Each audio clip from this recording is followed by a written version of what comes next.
So, ginagawa ko, nililist down ko muna yung iba't ibang pipe size and type bago ako mag-take off. So, para makita ko overall, nasan yung mga storm pipe. So, 24-inch RCP, flared end section, outlet, structure, end wall, head wall yan, end wall. Catch basin, ano to kaya? Downspout? Wala sa Legends.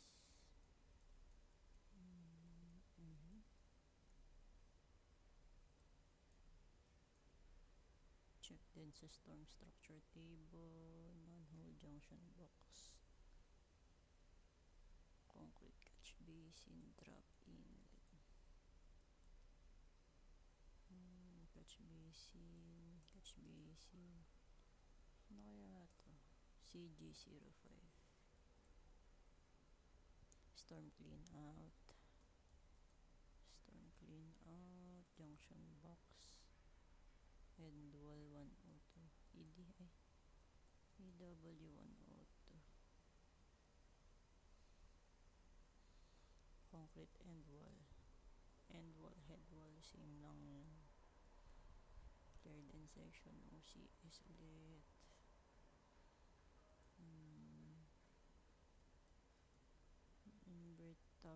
Invert, gagamitin ko to later, tong top elevation tsaka invert level. Okay, so take off. Meron na ako dito formula for utilities. So for example, storm, kailangan ko ng excavated volume, pipe displace, final backfill, pipes on backfill, pipe bedding. So sa notes ko, ito yan. Burahin ko muna to.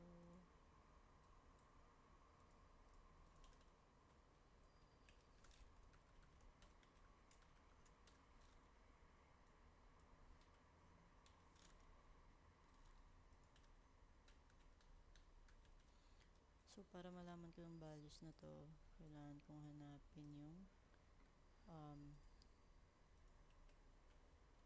storm trench details. Reading mo yan itong utilities. Pero same process din sa utilities yan. Sa plan.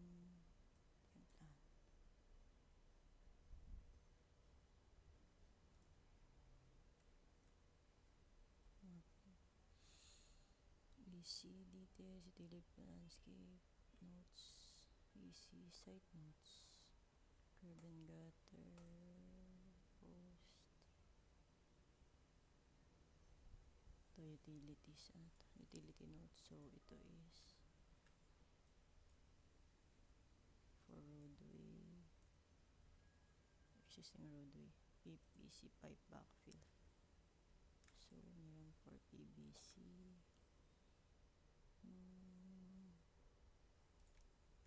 storm sewer, walang trench, walang storm trench. So ang gamitin ko ay ito for PVC pipe.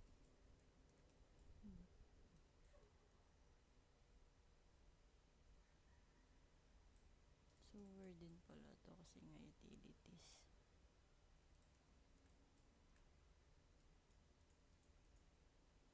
Class D, Class B, Class C.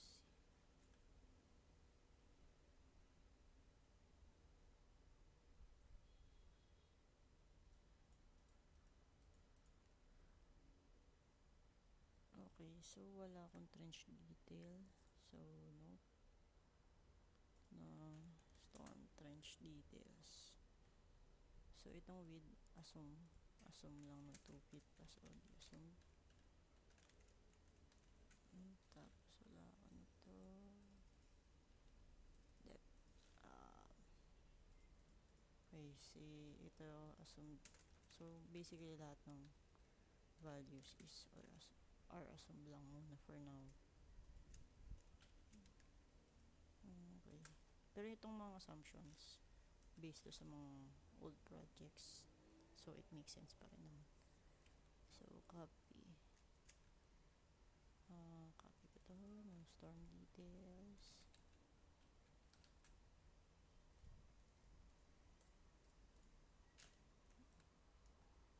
Okay. Trench. So, pipe width 2 feet plus 2 feet plus 2. So, 4 feet or over 12, 4 feet. Sa depth naman, okay, mamaya na yan. So, 4 feet width. So, balik tayo sa dredging. Kita ko ito yung 24-inch RCP from OCS 201 naman. So, OCS 101, 188. So, itong dalawa. Wala namang length. So, gagawin ko center to storm. 24-inch. So, ito may sinata akong formula. Mamaya ko na yung fill out. Okay. So, mula sa assume ko dito kasi ito. Hindi mo naman lalagpas sa wall ng storm structure yung pipe. So, ito hanggang dito. So, nakikita nyo 25 feet and 5 something inches. Minsan, ginagawa ko na yung whole number or at least into inches. So, 25 feet 6 inches. Goods for me. New section. Okay. Saan ko ba nilagay? Sa loob ng wall. So, sa loob ng wall din ulit. Measurement niya is 520, 52, hanggang 52.1. Pero kung may given na measurement or length ng pipe, ina-adapt ko yan. Okay, so balik tayo dito. Page pa to? Page 13. Highlight ko muna siya. 24-inch. 24-inch. So, calculate muna natin. So, ito yan. 24. So, para makuha ko yung depth. 191.5, which is yung rim elevation minus 188.4 is equals. Tapos, 191.5 minus 187. OCS yan. Nasa na yung third end section ko.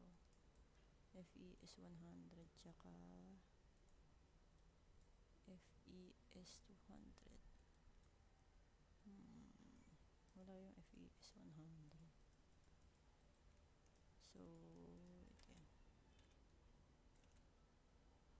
189 minus 186.75.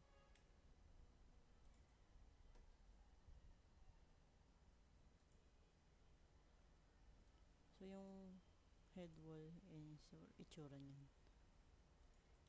Flared end section.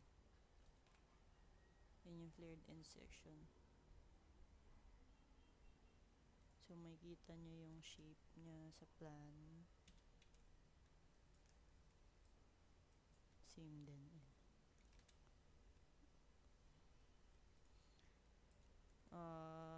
Yan, research nyo din.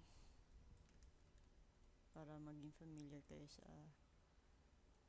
structures, storm structures. Okay. So, going back to depth calculation. So, meron ako 3 available depths. So, 3.1 plus 4.1 plus 2.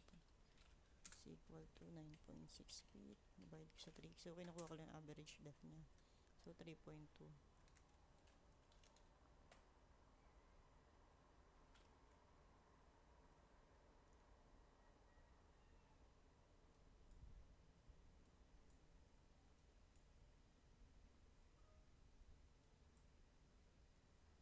example,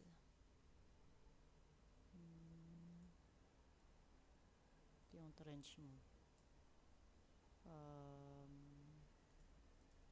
Tapos, yung pipe mo. Yan, ito yung pipe mo. Rectangular. So, ito is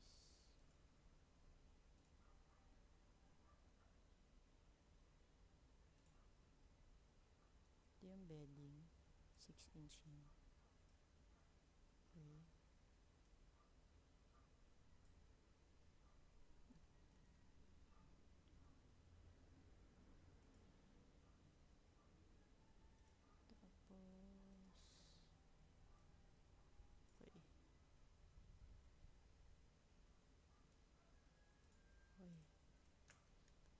So, ito, 6-inch bedding. Minimum yan, minsan per 4-inch. Pero, pag nag-a-assume, ay 6-inch. So, sa pipe zone, laging OD, outside diameter plus 1 foot. Ito yung 12-inch na yan. 1 foot. 12-inch from top. Tapos ito, depth. Tapos read OD plus 2 feet.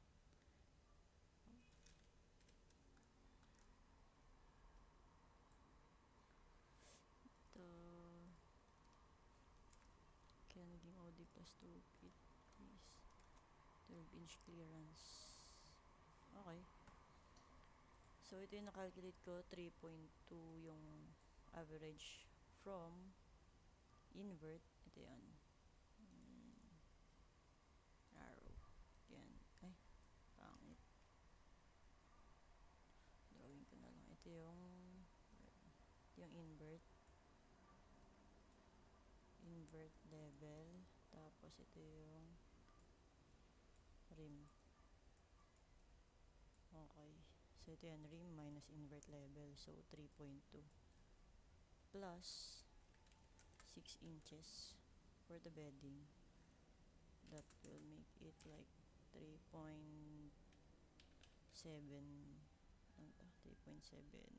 feet depth. Pero, nira-round off ko siya to nearest feet or half feet. So, kung 3.2 siya, gagawin ko siyang 3.5 feet depth. So, 4 feet depth. So, ang depth ko dito is 4 feet. So, magiging 4 by 4. So, ang pipe zone ko is 36. Then, calculate 48 minus 36 minus 6. So, may 6 inch ako na final backfill. Medyo maliit siya, pero let's go with it muna. 24 inch properties. So, ang trench ko is 4 feet by 4 feet. So, 24, 48 by 48. Tapos, pipe bedding, 6, 36, 6, 6, 36, 6. Okay. So, pag pumunta tayo sa estimating tab, ito, may excavated volume. So, lalagay ko lang dyan yung trench, which is, trench,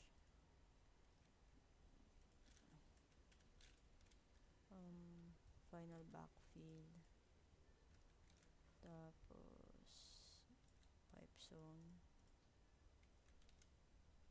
6-inch bedding.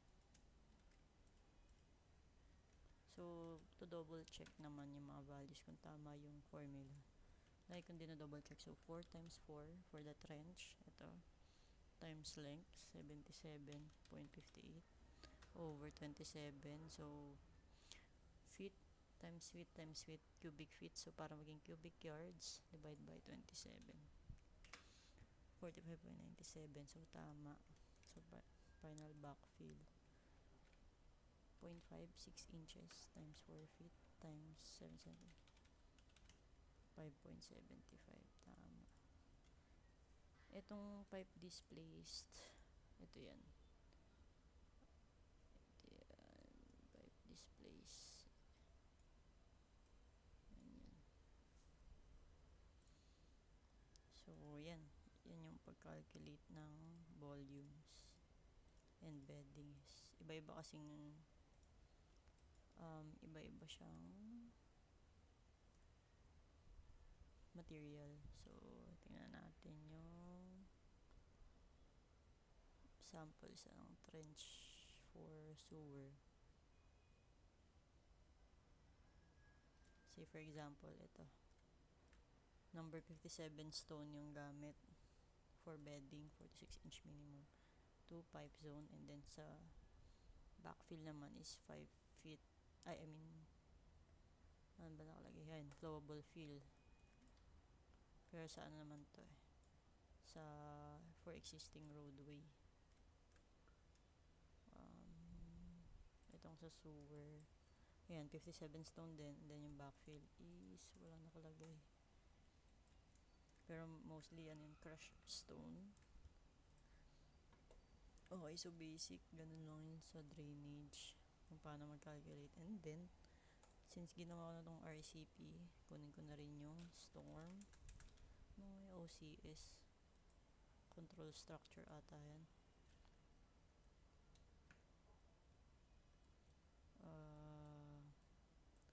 Ayan, 48 by 48 inch rectangular structure. So, gayahin ko na lang yung label or description. Storm OCS or 48 inch by 48 inch rectangular. Since rectangular, so gamitin ko yung square.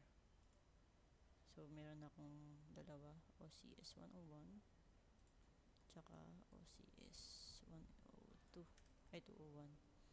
Then, flared end section, storm, FES, flared end section, triangle. Kasi wala akong trapezoid.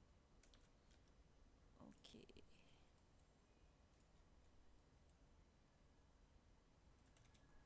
And then, page 13, highlight. Itong riprap, kakalculate ko din yan.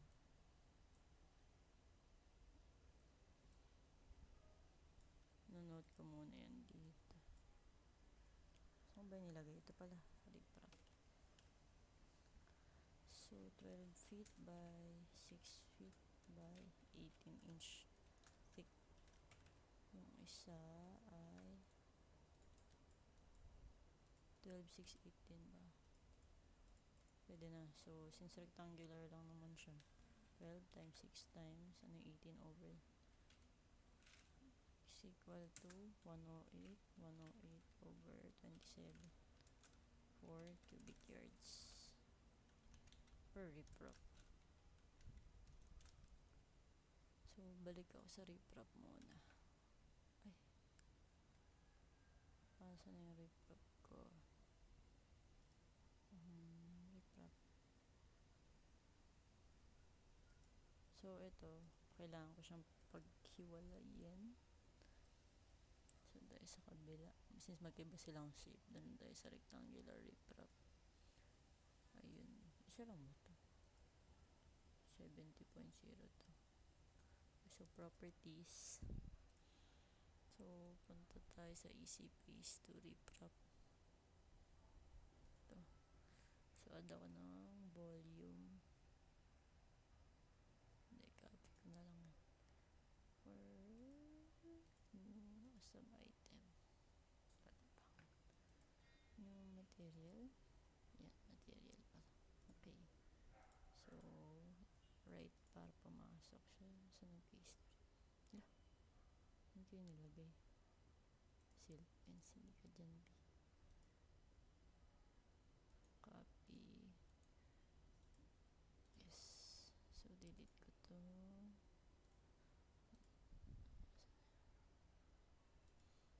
So, properties. Volume. Quantity is area.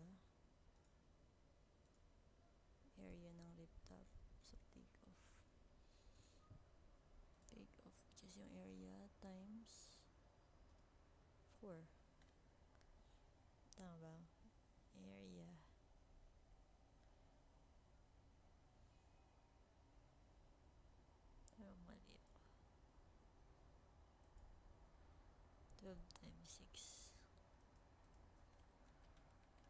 72. Tama naman. So, 72 times thickness na 18 inch. 1.5 over 27. Okay. Cubic yards. So, nakita nyo 70.24 pero dito 72 dapat. So, doon tayo sa mas malaking value. So, huwag natin gamitin to. Gawin na lang natin yung 12 times 6 times 5 over 27. 4. So, yan. So, later, pag-iwalayin ko tong dalawang riprap, then kakalculate ko tong separately. That's it. Tapos,